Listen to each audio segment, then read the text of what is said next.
The other day, I was reminded of a couple symbols that I've seen over the last few years that reflect how nutty the world has gotten these days. The first one was the assault on the U.S. Capitol on January 6th, as we call it, the January 6th uprising. In the midst of the crowd, there were people carrying Christian banners, crosses, or whatever. And I'm thinking to myself, that's not biblical Christianity.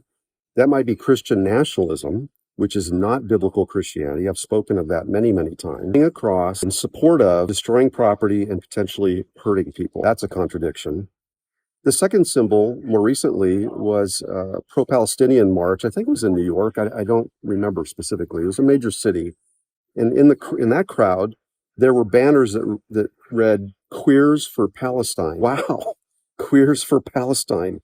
Does the LGBTQ community not understand that they could not have a pride parade in Gaza? That in most Arab countries, homosexuality is illegal, and yet they're supporting Palestine? They're supporting cultures that are opposed to them. Now, time does not permit in short videos like this to go into the weeds, and maybe in the comments and the conversations that ensue, we might be able to do that. But I think we need to take a step back and ask ourselves a question. How are we okay with these contradictions? How are they justified? They make no sense to a rational person. And yet somehow they're okay. I don't know. I just think that there's there's a need for some self-reflection and some objectivity to happen. Anyway, there's something I thought about that might be of interest to you, and again, it might provoke some conversations online.